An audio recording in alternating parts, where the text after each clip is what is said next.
Universidad Católica de Colombia.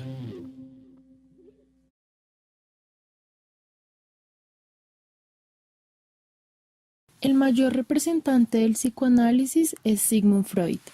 Fue una figura intelectual del siglo XX, también nombrado el padre del psicoanálisis. Freud señala que el psicoanálisis es un método de observación e investigación de la mente humana, que trata de comprender, explicar e indagar los procesos anímicos del inconsciente, con la finalidad de conseguir y tratar perturbaciones neuróticas a través de un análisis interpretativo terapéutico, convirtiéndose así en una teoría de la mente humana.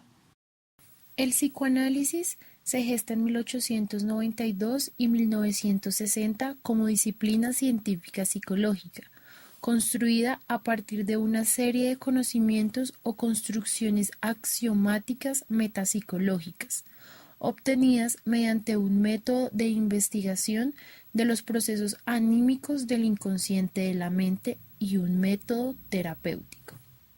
Estas construcciones son las siguientes. Existen los procesos mentales inconscientes. Toda conducta, ya sea normal o patológica, posee una motivación y un significado, es decir, un simbolismo.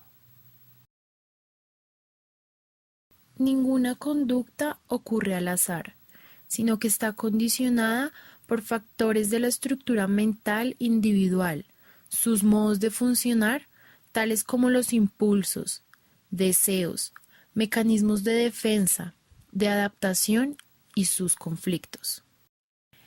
El origen de los conflictos se sitúa en la primera infancia, represión de la sexualidad, e impiden el normal desarrollo de la personalidad. Los conflictos tienen pues un carácter sexual o cuanto menos instintivo, es decir, el pasado perdura en el presente, ejerciendo un efecto reactivamente sobre la conducta. La conducta patológica es esencialmente energía extraviada, mal equilibrada. En cambio, la normal es el resultado del equilibrio entre los sistemas de fuerzas o de energía de la persona, los cuales a su vez subyacen en cualquier manifestación conductual. Este sistema de fuerzas fue denominado pulsiones. La conducta humana está afectada también por el intercambio con el mundo real. Freud propone también el método de la libre asociación. Inicia y profundiza en su autoanálisis que consistía en la autointerpretación de sus sueños. Fundamentos de su teoría sexual de la neurosis. Se consideran los síntomas como manifestaciones de conflictos intrapsíquicos. Por esta razón, Freud construye la teoría de la personalidad, que explica el funcionamiento del aparato psíquico. Dinámico. Concibe la psique como un sistema de fuerzas, por ejemplo, una olla de presión o una caldera, de base biológica y física, cuyo grado de equilibrio, es decir, el principio de constancia, depende de la salud mental. Topográfico. Existen dos concepciones tópicas de la organización del aparato psíquico. La primera es la interpretación de los sueños. Esta dota el aparato psíquico de tres sistemas. Inconsciente. Cualidad dinámica de contenidos y representaciones mentales, como pulsiones, acontecimientos, recuerdos, imágenes, deseos, sentimientos o emociones y fantasías. Este, a su vez, busca la satisfacción inmediata del deseo y la evitación del dolor. Preconsciente. Este es la sede de la censura. Vela por impedir el acceso a la conciencia de los impulsos y contenidos del inconsciente. Además, permite un acceso fácil y posible a los conocimientos o recuerdos no actualizados de la conciencia. Consciente.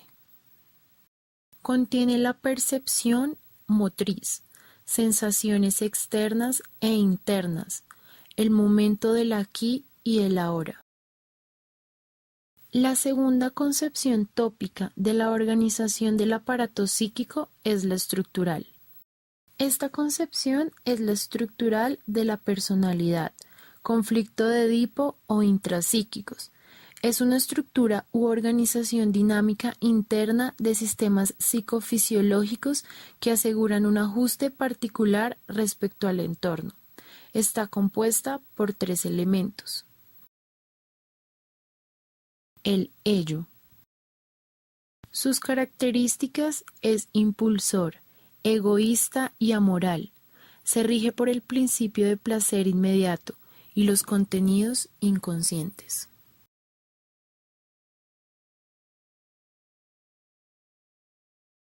El yo. Es conciliador y mediador. Es racional. Tiene un contacto con la realidad interna y externa. Las manifestaciones internas son la censura y la represión, y las manifestaciones externas son los mecanismos de defensa frente a la angustia. El superyo. Se rige por principios, por exigencias y prohibiciones parentales. Tiene conciencia moral, autoobservación y posee la formación de ideales. Además, Freud propone unos principios que rigen el funcionamiento mental. El primero de ellos es el principio de placer-displacer, inconsciente o ello. Este puede manifestarse en sueños y fantasías, mediante las cuales se permite un cumplimiento o la satisfacción indirecta de deseos no consumados. El segundo es el principio de realidad, consciente o yo. Este se manifiesta por el desarrollo de las funciones conscientes de adaptación a la realidad, tales como atención, memoria, el juicio y la acción adecuada de la realidad. El tercer principio es el principio de compulsión o repetición, preconsciente o superyo. En él se recoge el concepto de recuerdo, es decir, se repetían experiencias fuertes o particulares, y cualquiera que fueran sus efectos, favorables o nocivos, de dicha repetición, se produce sin recordar el prototipo y con la impresión vivida de que los hechos acontecen con motivación exclusiva en el presente. Otro de los grandes aportes de Freud fue el aporte en la explicación de los sueños. Los sueños son estados mentales de cumplimientos disfrazados del deseo, es decir, alucinaciones, los cuales indican cómo nos gustaría que fuera el mundo exterior. Para esto, el sueño cuenta con una serie de procesos. El primero de ellos es la condensación. Es la interpretación de los sueños. La idea que el contenido manifiesto es un modelo de comprensión o condensación, es decir, muchos significados latentes del sueño se ocultan en una imagen manifiesta. El segundo proceso es el desplazamiento. Es una técnica que emplea la agencia de la censura de la mente para reemplazar en la conciencia el elemento latente del sueño por una idea más remota, o para alejar el tema esencial del sueño de una idea importante y acercarlo a una que no lo sea. El tercer proceso es la representación.